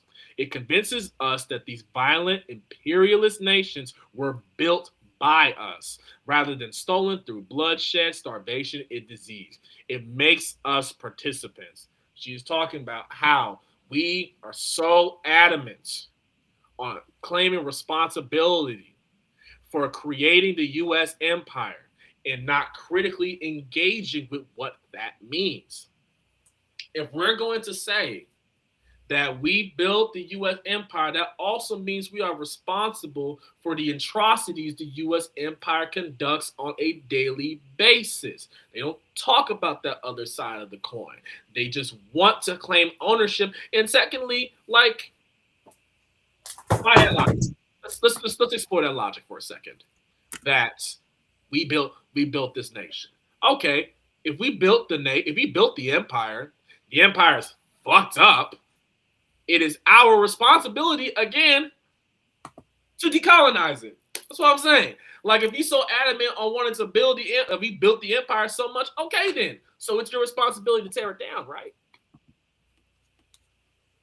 That's very true. And the thing that gets me though is I've never understood when we say we built this country, like I feel like if the country built us up and advocated for us the way we advocated for it, it would be different when we go and talk about defending our country.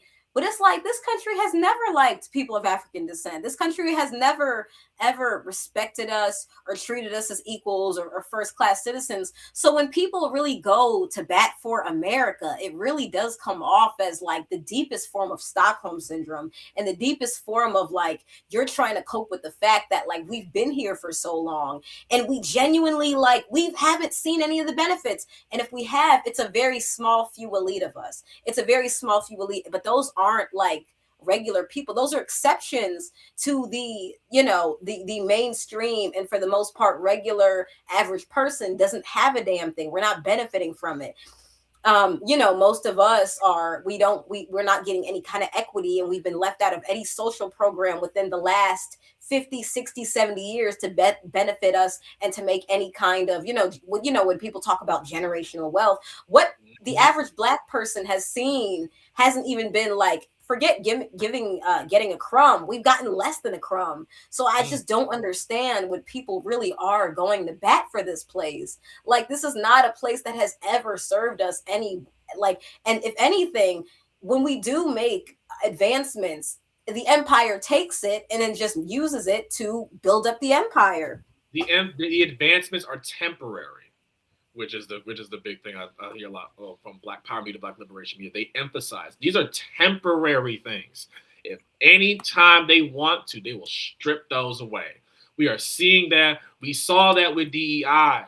And folks are shocked, but those same folks will also treat DEI as the final step. That's the bare minimum. Okay, you want a country where everybody can just participate in it. That's the bare minimum thing. Like, empire can't even do that. And it never wanted to do that. And it never wants to do these things. So, like you said, this willing Stockholm syndrome of folks wanting to claim an empire that never wanted to claim them and never is going to claim them. It's just fascinating. This stuff needs to be studied. It has been studied, actually. Shout out to Frantz Fanon. But it's low-key sad. It's low-key sad to see, because it's like our imaginations create so many amazing things. And we can imagine something bigger than this, but we're just stuck amongst just a red, white, and blue stars and stripes American pie drapery that comes from the empire. My fault for cutting you off too. Go on. No, I was gonna say I have another thing that I'm gonna share. My comrade went not semi-viral, but my friend, one of my best friends, Rakeem Shabazz, host of Why is the Dome TV. This is a tweet he made back in July. A few months ago, and this is something that people liked. He had said, I've noticed that some of our people use the idea that we built this country to justify allegiance to empire, capitalism, and imperialism. The truth is, we were forced to build this country under the yoke of slavery, only to be freed into a system of internal colonialism and apartheid. We can honor our ancestors' accomplishments on this land without becoming proud supporters of empire. Y'all can keep that godforsaken flag. I have two flags, the sun, moon, and stars, and the red, black, and green. Some real shit. Shout out to Shabazz and Why is the Dome? Just one of our biggest supporters since the Iansá first came out. But what they're saying, this is nothing new. This is nothing new. We were forced to build this country. They and I'm surprised they don't mention that. They're just like, we built this country as if we were free, if we've been free since 1619. No, we were forced. We were forced under grueling, dehumanizing labor. They didn't even see us as, they don't even see us as people. They still don't see us as people. We being honest, we were property. We were cattle to be herded and to make them do what they want. They saw us in the same way that agrarian farmers from a millennia ago saw their cows and their horses and their pigs. Right.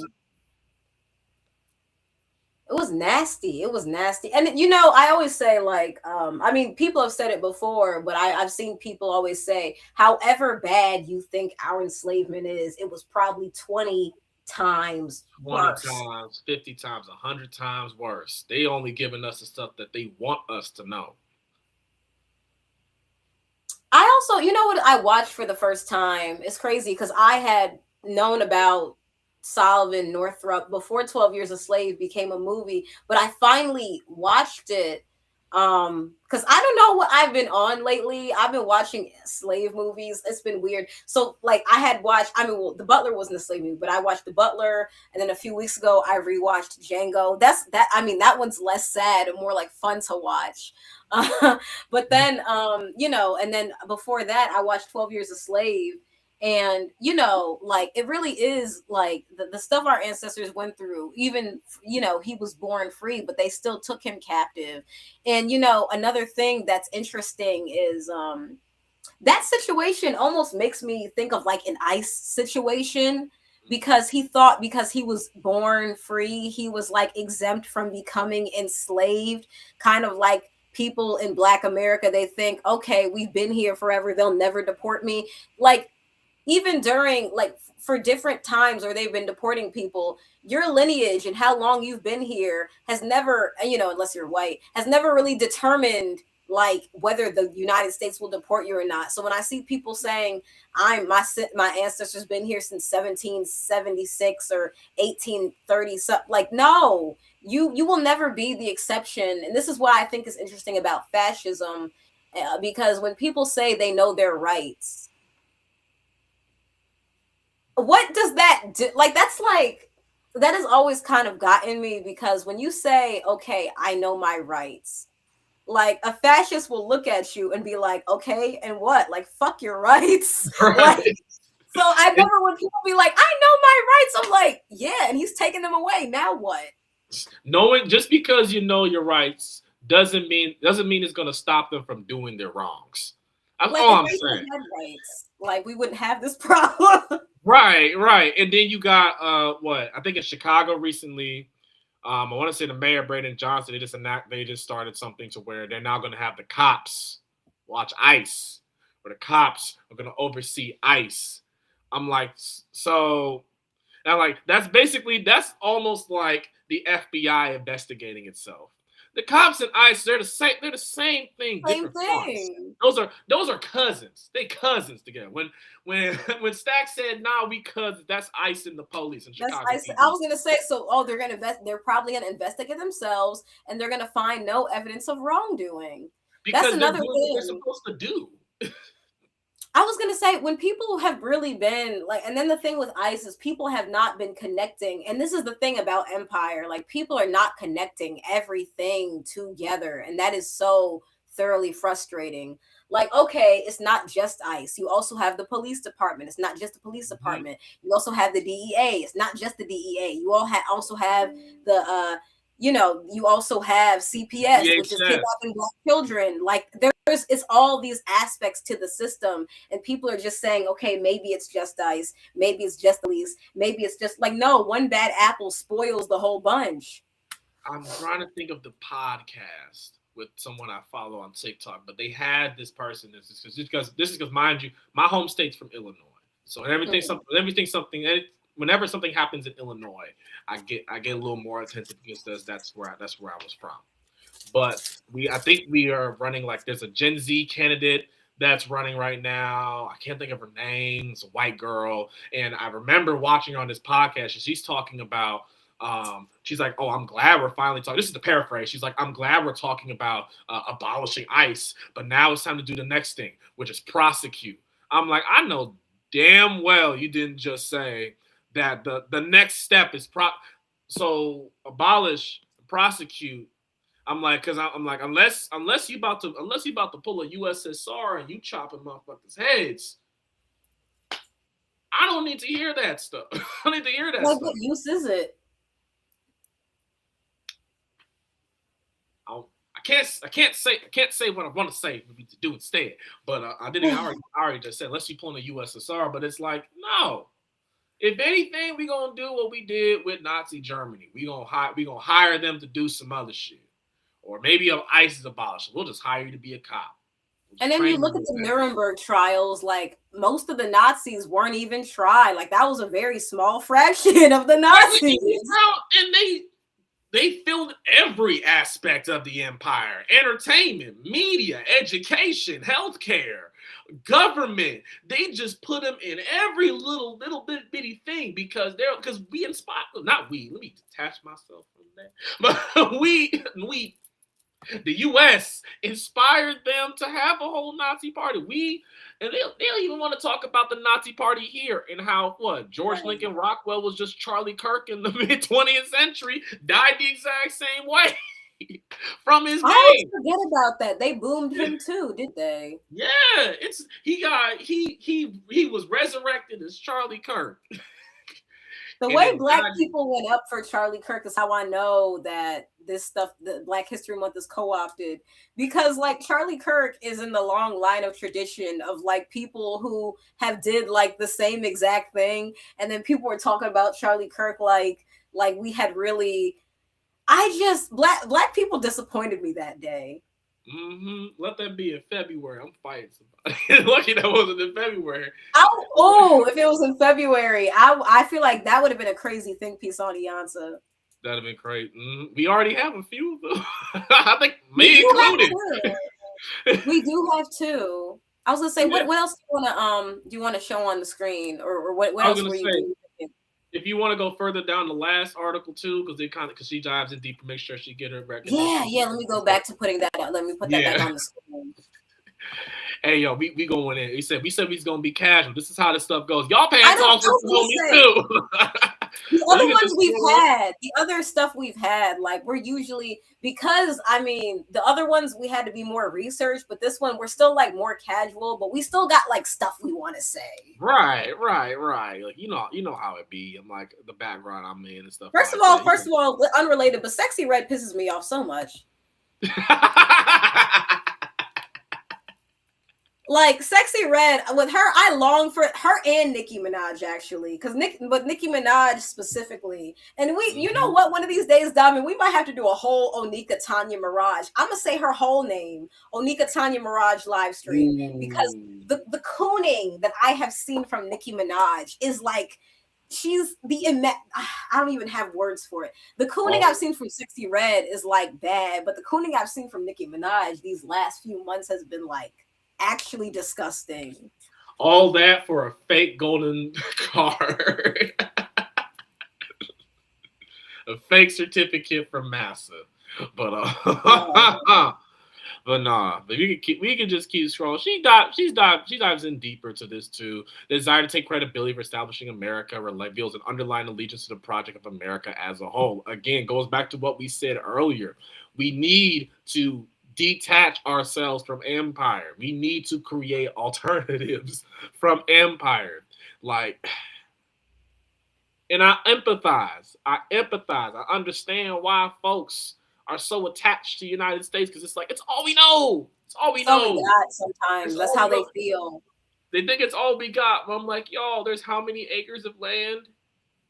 If y'all that concerned about what the land was, if y'all that concerned about what we need to do with the land, join the land back movement. They have plenty of solutions. They have plenty of ways to tell you, here's what you can do with the land. Give it back to us. Give it back to us. Like mind you, there are folks tending to this land, indigenous people tending to this land that are centuries ahead of our modern technology, because we're actively killing the stuff. So she even talks about it too. Yeah, she talks about how land was wrestled from indigenous people. What ill-gained authority? They forced African people to pave roads and build homes and commercial centers, bread of whips. Legislative buildings were built by those stolen people, which Europeans signed African dispossession into law. Why do we want to claim this? This is what we want to claim. She even asked the big question. Why will we take credit for something that shouldn't even be here? Bars, Bree. Shout out to Bree. Why would we take credit for something that shouldn't even be here, y'all? Y'all, specifically to you FBA niggas. Why you want to take credit? I just don't and my thing though is just like, people don't, but it's like, do you not see that like you working your ass off and you are not benefiting from like anything? And you think of all these black people, you got black people, and this is another thing, like I have comrades in New York, they're with the Stop Deed Theft movement, because the deed, they have New York deed theft where people are losing the deeds to their house, and you got people who've worked there. You got some of these people, they've lived there for 50, 60, 70 years, or their family been there for God knows how long, if not longer. And these people, they can't keep their houses. And these are like elderly black people. They got these, whether they got brownstones or certain kinds of houses, they can't, like, the state is working on taking away their homes. It's like, that's, when they be talking about don't sell grandma's house, like, that's not even like, that's the bare minimum that they have is like, you get to retire and keep your home. And it's crazy. Like they're selling it to all these yuppies and these people who just come in and then the rent goes up and no one can afford to live there. Like, even down to like, if you are a black person and you manage to find like a home and you manage to put equity on it, you can't necessarily keep it. Like, right. They got to make room for them Airbnbs. One ridiculous ass Airbnbs. We can scroll on down and get to the final points. You can just stop at a random spot. We have a Guardian article we can go into as well. If you want to, you can put the link to the article in the chat. Bree does an awesome job. I highly recommend it. If you ever find yourself organizing with Bree, bring a notebook because you're gonna learn something. But that's true. True. But finally, if you want to scroll a little further, I think it's another question, another green thing of lettering. You see the history of us of utilizing this American flag. We're trying to attach ourselves to it. So as she explains, the preoccupation with owning Americanness can be seen in circular, divisive social media discourse about Black, Caribbean Africans playing Black American. And that's never been like a big deal to me. I'm like, okay, they're Caribbean. Or they're from the UK, they're Nigerian, they're Afro-Latino, they're Somalian. Okay. Diaspora wars have never made sense because bold of you to assume that when white people are killing you, they know the difference and they give a damn. Yes. But as she even says, this backdoor patriotism, she even calls out them FBA niggas again. I can't wait for the next Black radical comedy satire. I want to see an episode on FBA. I would too, because they're genuinely the way they warped some of the, and then what I've noticed is they get mixed in with and I know Rakeem be going back and forth with them on Twitter. The FBAs get mixed in with some of the the people who are saying, and then no one is saying that Black people in America have no indigenous connection, because you do have tribes and people that have intermarried, but them pretending like, people really saying like we're the original Native Americans. And then it's like, here's the thing, Black people are indigenous people. We're indigenous to Africa. Thank you. And saying that is like, you say that and the door unlocks hell. Why is that so hard to, like, if you say Black people come from Africa, they'll chop your head off. Right. They're like, no, we are the true people of the United States. We're the true indigenous people. We are indigenous to Africa, y'all. And it all goes back to this need for us to be disconnected from our Africanness. And I'm not saying that connected to Africa is like an easy process. It's a daily process. Right. We're all going through in our own unique ways, and it takes some folks longer than others. Like both of us connecting to our Africanness. You're gonna further connect to yours. I'm trying to get better at connecting with mine too. Like the flag behind me, that's just the training course. That's the tutorial. I still got plenty more to do. Who knows? I might not even be Doniven Hill-Bush in the next 5 years. But you're gonna take like a crazy, like not crazy, but you're gonna take a super like African name. Yeah. But again, as Bree talks about, this backwards allegiance must be resisted forcefully. We need to create alternative narratives to this needing of we own this, we built this country, we built this empire. Because everybody that say, I'm telling you right now, does not want to claim responsibility for the atrocities. They will go from we built this empire to, oh, you can't blame that on us. That's that white people stuff. Nah, but you wanted to claim empire. I was gonna say, you look at Vietnam, and it was unfortunate. They were sending people that looked like us to go kill Vietnamese people, and it's like, and then you come back home, you still don't got no rights, and you killed a bunch of Viet Cong. Now what? And you still can't right, and now everybody hates you even more so. Congratulations, you're a war criminal.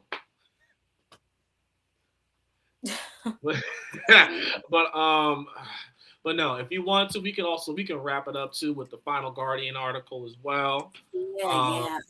This tops it off. Just the corporatism of it all. The corporate black capital. It's not even just white capitalists. It's the black capitalists too that I have a problem with as well. But yes, this was made in 2021. This is heading towards the year after the 2020 uprisings, where folks finally had enough. We were protesting. They wanted to attack us while we were protesting peacefully.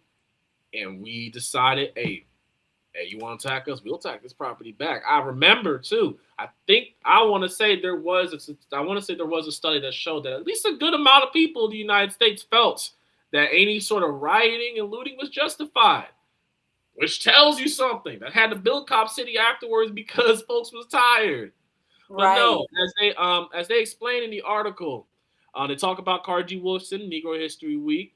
They had to admit that, it's still relevant too. It's among the worst. Yeah, we're going to see more and more tragedies in February. You're going to be like, this is the worst Black History Month ever. We do that every year. 2021, it's the worst Black History Month. 22, worst Black History Month. 23, 24, 25, 2026. You're already going to see it. Folks are going to we're going to see some tragedies across the globe or here in the United States. And folks are going to be like, this is just like Black History Month. This is the worst one, Maryam. This is just the worst Black History Month. They just took out more Black people. They got Haitians in chains right now. They created another center for ICE. Another Cop City's being built. Donald Trump's still in office, shitting his pants live on TV. But it's the worst Black History Month yet. It's so bad. It's so bad. Not to act like that, like this, because I don't know, we've been co-opted. Black progress, the idea of Black people being free or freer, is still in the mainstream. But hey, it's just the worst one yet. There's another Black History Month, more tragedies happen and stuff like that. But let me get to the article. I'm ranting at this point. But in the first paragraph, they say commercializing holidays and co-opting Black culture are both standard practices in America. Like the Black Lives Matter virtue signaling, they talk about the Black squares. The branded co-optation of Black history has been rampant. For some, the visibility may indicate that Black people have advanced. But what I see is an admission. Powerful elected officials and corporations in the U.S. resort to symbolism and token opportunities because they'd rather not offer anything else. It's like what Malcolm X talks about. They'll say they'll bring in, like we said, a Lena Horne and Dick Gregory and talk about like, oh, this symbolism, this idea of Black people not dismantling the empire, but progressing within it is just enough. It's just enough for us to have a little bit of hope in the empire. And as they explain further in the article, in a system that relies on exploiting labor and directing resources to an elite minority, actually advancing the health and prosperity of the masses of Black people undermines the exploitation that capitalism relies on. Again, they need us to be exploited. They want us to be slaves. That's why they have to lock so many of us up. That's why capitalism has to be the law of the land. because they want us to be slaves. They miss us being slaves so much. They miss do. us so much. Is what did I'm trying to think of the comedian, not Dick Gregory, but Paul Mooney. Paul Mooney. When he had the joke, he's like, "Oh, welcome home." And he said that about if they bring slavery back completely, like, "Welcome home." Oh, we missed you. Oh, everything. And then you think about it though, and this is a thing I've heard people talk about it. I've heard people talk about like as layoffs and employment and things like that.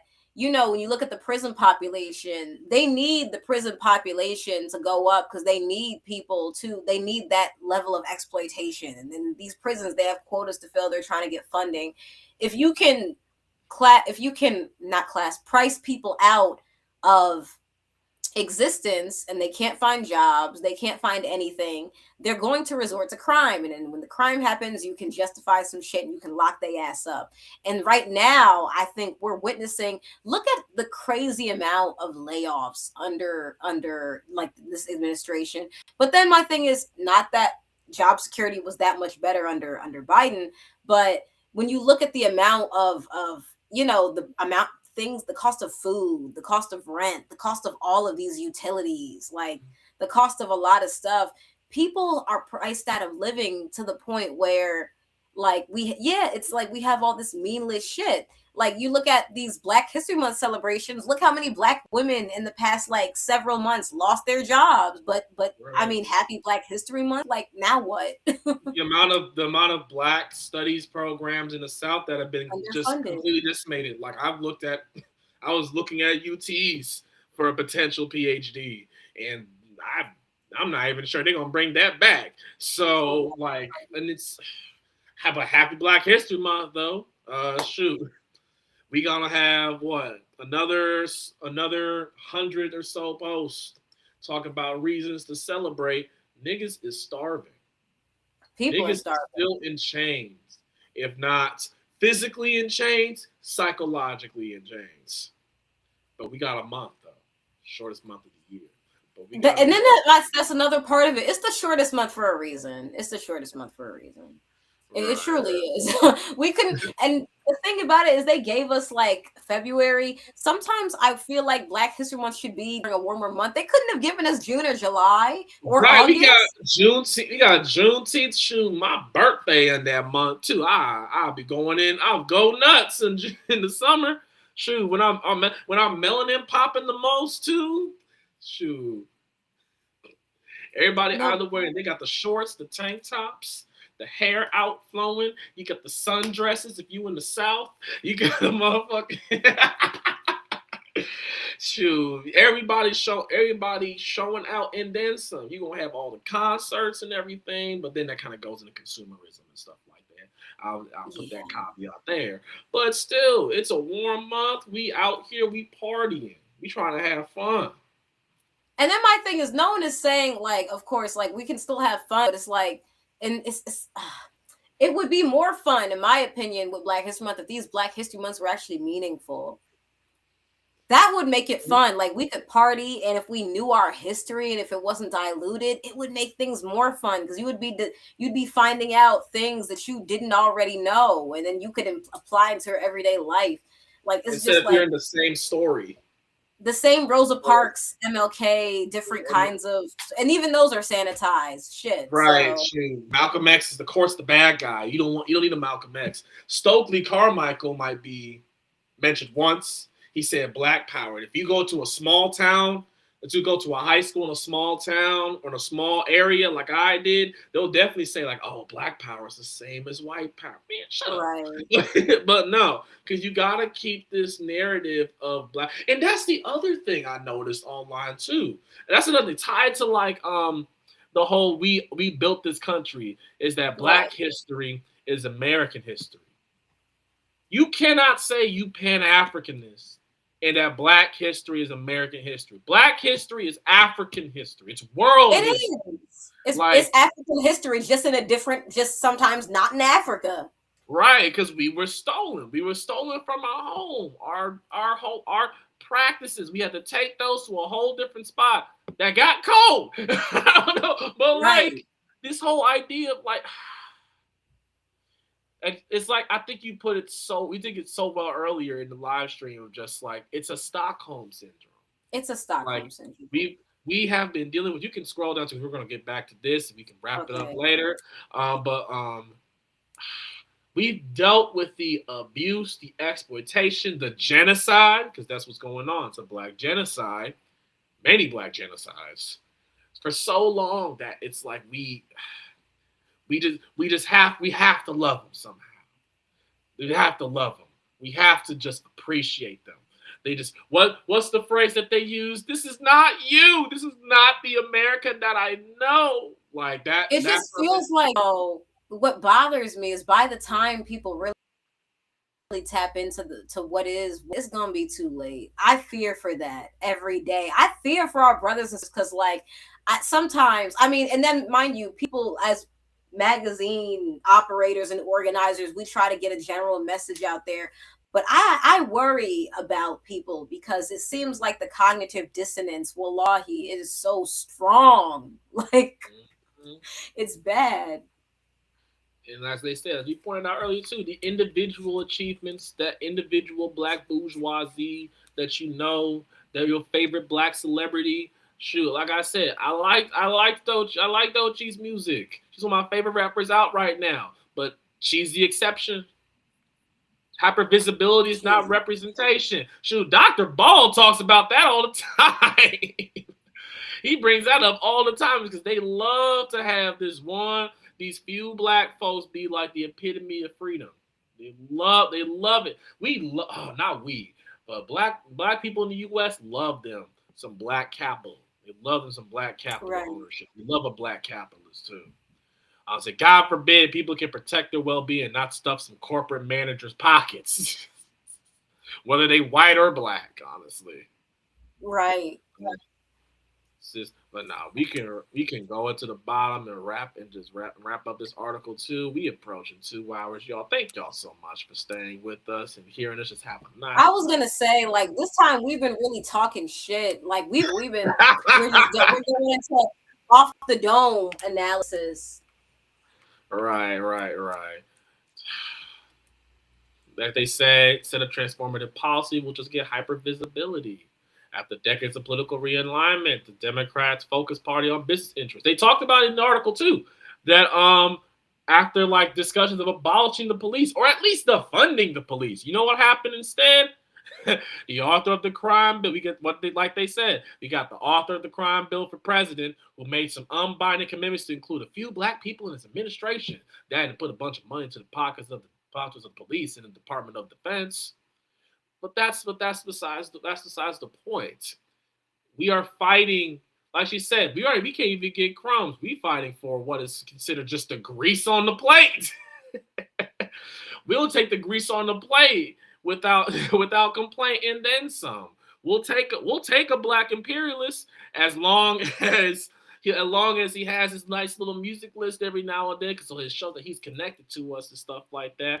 We'll take a black politician, we'll take a black mayor and stuff like that, because we love that hyper visibility. We love seeing a few black folks just further along in the house. Instead of a bunch of us actively dismantling Massa's house, burning it down, creating something new, creating a decolonial movement and things of that nature. And so, look at you. She coming back too, though. Left me by myself. Like I wasn't ready for that shit. Man, every time, no, but literally, have you ever noticed every time we start talking about stuff, like one of us disappears? And they thought that I wasn't prepared for it, so fuck you. But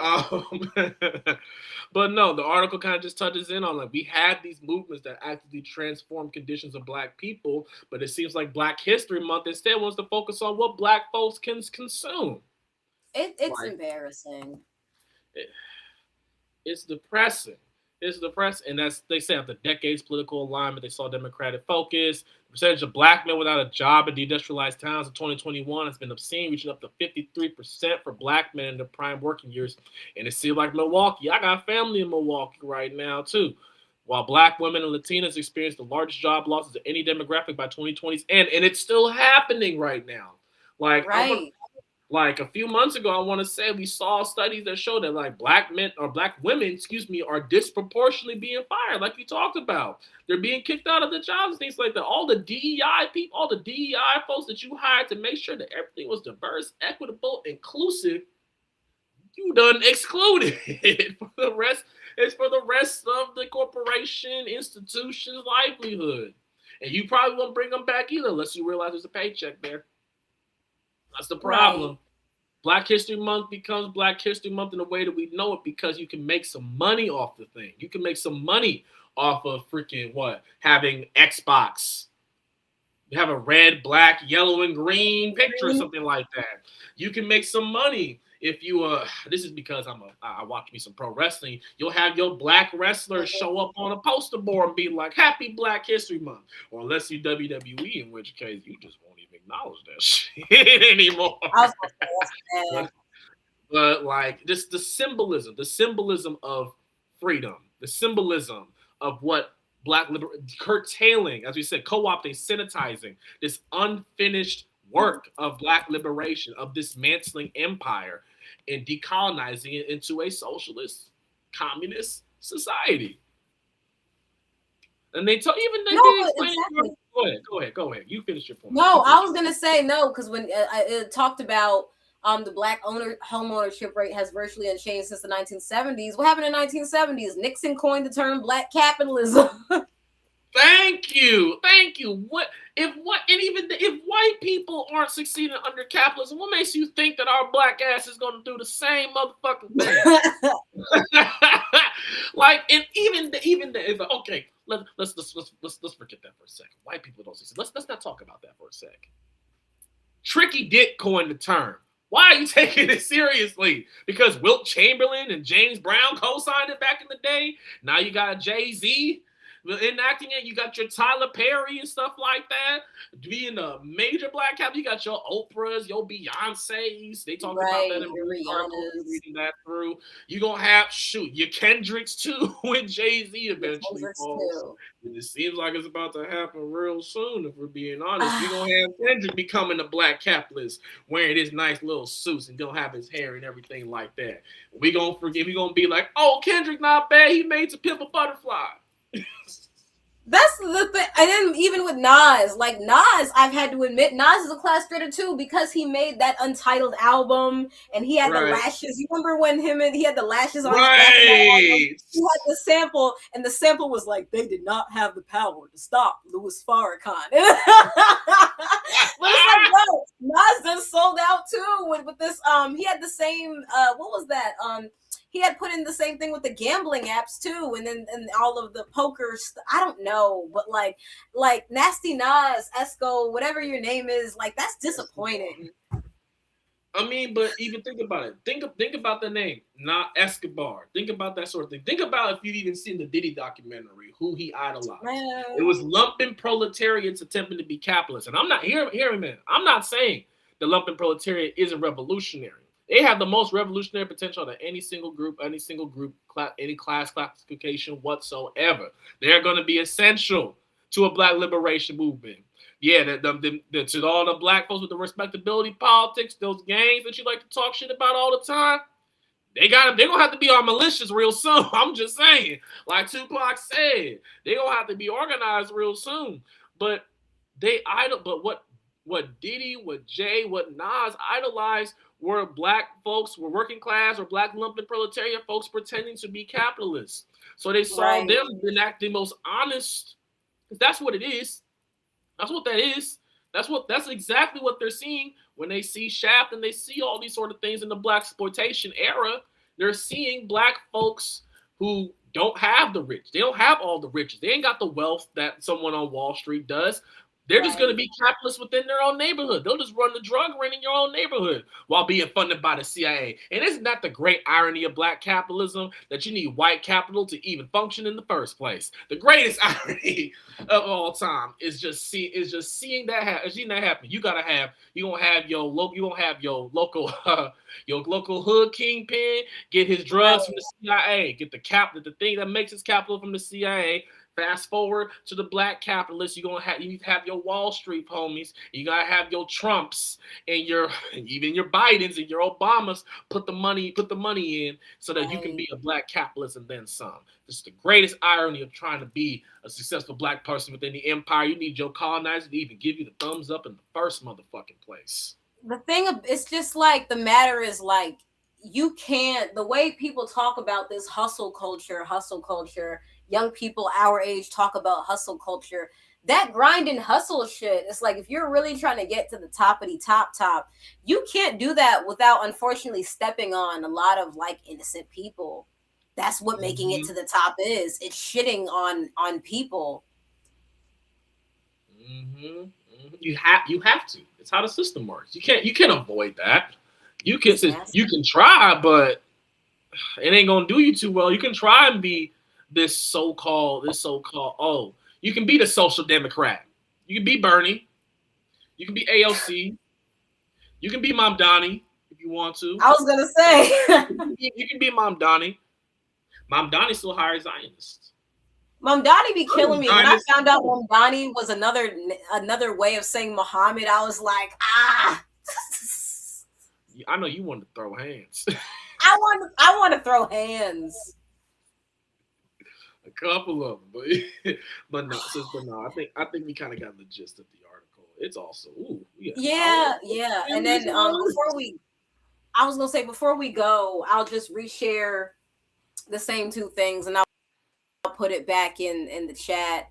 The two things I did want to advertise, of course, were the African People's Socialist Party, our plenary from April 17th all the way up to April 19th in St. Louis, Missouri. And like I said, if you don't, let me go to the right slide. If you haven't registered, you can register. It is in person, but there is an online Zoom option if you would like to attend. And I will put that back in the chat. And the other thing, of course, is the master in Fort Worth, Texas. They are doing on the 15th. They are doing an Imam Jamil Al-Amin Day that we are going to try to be supporting. So, and it's really important too, because Black history is co-opted and because Black history has been, so sanitized to support the means such as this. Like, sincerely, if you can do anything else, if you can't organize, that's, you should try. If you can't get in where you fit in, if you can't do everything, that's perfectly fine. But in the very least, you have to support these organizations. You have to support these organizations. You have to support, whether it's your local masjid or whether it is your local, like you need to be able to support places that are dedicated to our liberation, whether that is religious movements or whether that is, grassroots organizations. Exactly. Or alternative media sources too. Shoot, if you need someone to support us. Supporting us. I was gonna say, shoot, I'm like, we need all the. I was gonna say one thing we are working on. We're trying to, at some point, we're trying to get in the process of finding funding for the magazine so we can expand this lovely platform. And people like Doniven and I, hopefully we can, run this platform genuinely. And really, not only just help grow the platform and expand and tell the stories, but of course help our communities, help groups like, the Islamic Unity Center, help organizations like the APSP, help organizations like BAP, and continued on and so forth. So if you can't do anything else, donations, with the Panthers, they always had things secured because when Huey got arrested, or if Comrade Maryam or Comrade Doniven was to get arrested, they would try to make bail. They would try to have networks and resources so that way when things happened, when shit hit the fan, people had, you know, mutual aid funds and things of that nature. Yes, and also made sure that like these messages can stay out there and stuff like that. I think that's the major thing with Iansá and making this such a bigger platform. And really, it's not even really about the competition. It's not even about the competition about it at all, but making sure that we can get these voices out. Y'all, if y'all have read Iansá articles, they are some high quality stuff. These folks aren't just messing around. They're not just doing this. Even the poem that we just read, it was short and sweet, and they knew exactly what they needed to do.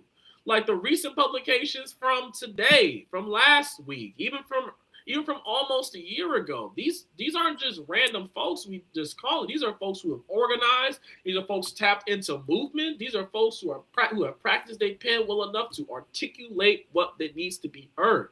If you want to see more people like that, or if you know somebody you want to see us collaborate with, that just comes from supporting. That comes from sharing. That comes from liking, subscribing, following us on social media, passing it along, letting your homies, letting your friends, your family, your chillins know that, hey, go follow Iansá. Go read some Iansá. Add some Iansá to your day. Maybe that's the new slogan. Add some Iansá to your day. Put that in the Add some wind. Add some wind. Add a fresh breeze to your day. No, but sincerely, add a fresh breeze. But no, do you have any final thoughts? Anything you want to say? Anything you want us to look out for before we wrap it up at 2 hours? I was going to say, this is the longest live stream we have done so far. Yeah. And next week, so every week, like the first one, I had asked some comrades to be on, but they couldn't make it. The rest of these during the month of February, we're doing one every week. The rest of them are going to include guests. So, you know, each week we're going to be, try to be on time, announce the guests. We're going to have people go on here, provide analysis. So this is what we're going to do for February. And then I think if we were to do this again, we might do this again for Black August, but that's not from like another 6 months. Right. So we're going to try to plan like a program for that too. But yes, and please stay tuned to some of these guests. These are some dope ass people we're going to be having on here. We can't tell you who it is just yet, but we'll have some really cool we're having some good stuff. Yeah, so please stay in tune. Stay in tune to Iansá. Let us know what you think. Again, all I really got to say is like, share, subscribe, and follow us, really. Yeah.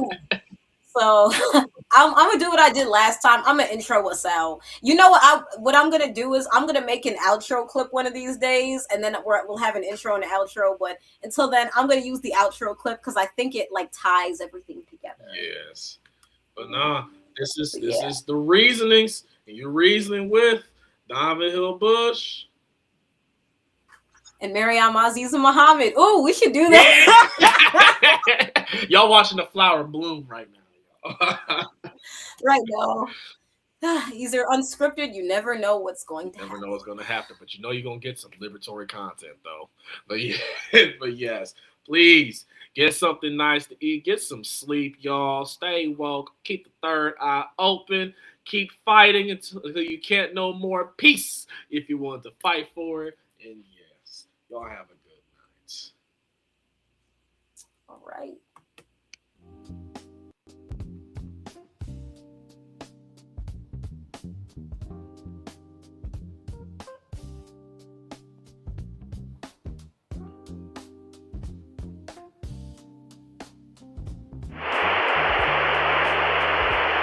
But America should keep her mouth shut. Wherever there's a corrupt regime, as much hell as America has raised on the earth.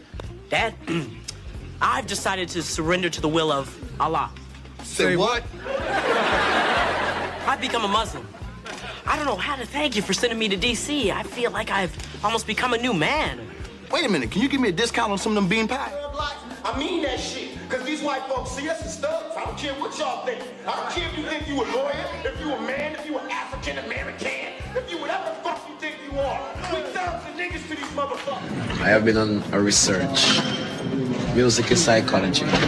See? And if the music does not penetrate the heart, the soul, and the mind, and the body, then you ain't gonna feel it. Answer is this.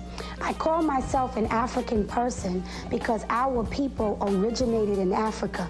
So when you find African people in Jamaica, in Haiti, in Latin America, in Brazil, in various places in the world, they're still African people, even though they were born in that place. And I'm very proud of the fact that I am an African person. I gotta say that even in the midst of all this capitalist excess, this disgusting display of conspicuous consumption, this exercise in bougie exhibitionism, it's beautiful to see. So, brother, where your poems at? Huh?